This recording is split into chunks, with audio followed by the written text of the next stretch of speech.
అన్న ఇప్పుడు మొన్న చూసుకున్నట్లయితే కడియం శ్రీహరి కూడా బీఆర్ఎస్ బీఫామ్ పైన విన్ అయ్యి ఇప్పుడు మళ్ళీ చేంజ్ అవ్వడం జరిగింది. దీన్ని ఎట్లా చూస్తారు? ఎందుకంటే ప్రజలు నమ్మి ఓటేసినారు కదా. నేను ఒక మాట చెప్పాలంటే కడియం శ్రీహరి వ్యక్తిగతంగా నాకు అసలు ఇష్టం నచ్చని వ్యక్తి. నేను బీఆర్ఎస్ ఫస్ట్ నుంచి బీఆర్ఎస్ పార్టీ. నేను తెలంగాణ ఉద్యమం నేను చెప్తున్నా అదే తెలంగాణ ఉద్యమంలో జైలుకు పోయిన వ్యక్తిని. నేను ఉస్మానియా యూనివర్సిటీలో పెద్ద లీడర్తో ఉదాహరణకు కోదండం సారు అదే బాలకృష్ణ ఈ అన్నలతోనే వీళ్ళతో ఉద్యమం చేసిన వ్యక్తులు నేను ఒకరిని. కడియం శ్రీహరి ఏంటంటే తెలంగాణ ఉద్యమానికి ఆయన వెనుపోటు పొడిచిన తప్పితే ఏ రోజున తెలంగాణ కోసం ఆయన పెద్ద చేసింది ఏం లేదు. ఆయన చంద్రబాబు తొత్తు అప్పుడు కూడా తెలంగాణను తెలంగాణ రాష్ట్రం ఏర్పాటుకు ఆయన వ్యతిరేకంగానే ఉన్నాడు. కాకపోతే కేసీఆర్ గారి దగ్గర ఈ నక్క తెలివితేటలతోని అభివృద్ధి అనే భావంతో పార్టీలోకి వచ్చిండు. అప్పుడు కూడా మాకు ఇష్టం లేదు. మొన్నటిసారి ఎలక్షన్లో ఆయనకు బీఫామ్ ఇచ్చినప్పుడు కూడా కడియం శ్రీహరి మాకు వ్యక్తిగతంగా అసలు పర్సన్ అంటే నచ్చదు.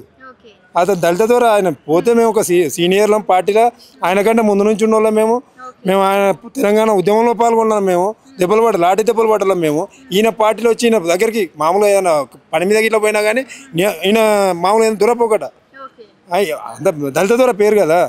ఈయన దగ్గర పోతే అది అయినా కానీ పార్టీ కోసం సరే కేసీఆర్ మీద అభిమానం, బీఆర్ఎస్ పార్టీ అంటే పిచ్చి, ఆ అభిమానంతో ఆయన కోసం కృషి పని చేసాను తప్పితే అతని వ్యక్తిత్వాన్ని చూసి కానీ అతని వ్యక్తిని కానీ చూసి మేము ఓటు వేయలేదు. ఆయన ఓటు వేయను కూడా వేయలేదు. అక్కడ ఉన్న జనాలు కూడా కేసీఆర్ని చూసి ఓట్లు వేయడం జరిగిందా, లేదంటే వ్యక్తిగతంగా కడియం శ్రీహరిని చూసి ఓట్లు వేయడం? ఆయన చెప్పుకుంటాడు ఆయన నాది నీతి నిజాయితీ అంటాడు. ఆయన నీతి నిజాయితీ ఉన్న వ్యక్తి అయితే బిడ్డకు ఎంపీ టికెట్ మాట్లాడి అన్ని ఆయన ఆఖరికి గెలిచిన 3 రోజులకేమో మాట్లాడింది కదా. రేవంత్ రెడ్డికే అసెంబ్లీలో వార్నింగ్ ఇచ్చింది కదా. ఎందుకు 6 నెలలు అయితే ఊడిపోయే ప్రభుత్వం అని ఏదో చెప్పింది కదా. చెప్పిన వ్యక్తి బిడ్డకు ఎంపీ టికెట్ తీసుకొని పార్టీ మారినోడు ఆయన నీతి నిజాయితీ మాట్లాడితే ఉన్న విలువలు ఉంటాయి నీతికి? వాళ్ళ నీతి నిజాయితీ అంటే నమ్ముతారా? అదే ఆయన వ్యక్తిత్వం. సో ఇప్పుడు ఒకవేళ బై ఎలక్షన్స్ ఉంటే సిచ్యువేషన్ ఎలా ఉండబోతుంది స్టేషన్ గన్పూర్లో? డిపైట్ వచ్చుడు కష్టం కడియం శ్రీహరికి. అది పక్క రాసి పెట్టుకుంది. నేను ఏంటంటే ఆయనతో ఉన్న వాళ్ళు కూడా ఆయన కోటేరు.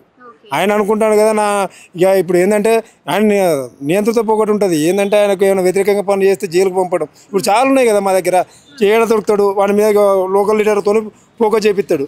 ఫోకస్ చేపించి అతన్ని అరే వాడు ఏం తప్పులు ఉన్నాయి, వాడు ఏంది ఇదేంది, వాడికి వీళ్ళకి భూముల పంచారు ఏదో ఒకటి పెట్టించి స్టేషన్లో జైల్లో చుట్టూ తిప్పడం ఆయన కాలవాడు ఫస్ట్ నుంచి ఉన్నది. ఇయ్యాలి కదా ఆయన ఎక్కడున్నాక ఇవే మనుషులు తొక్కుంటూ రేవంత్ రెడ్డి గారు నేను తొక్కుంటూ వచ్చినా అని ఈయన ఏం లేదు. ఈయన తొక్కుడే పని ఆయనకు. అది కాకపోతే వాళ్ళ బిడ్డ భవిష్యత్తును నాశనం చేసిండు నాకు తెలిసి. అయితే బీఆర్ఎస్ పార్టీలో ఉంటే వాళ్ళ బిడ్డ భవిష్యత్తు బాగా ఉండేది, మంచిగా ఉండు కావచ్చు. కాకపోతే ఇప్పుడు ఈ నక్క తెలివితేటలతో వాళ్ళ బిడ్డ భవిష్యత్తు ఖరాబ్ చేసిందని మా భావన.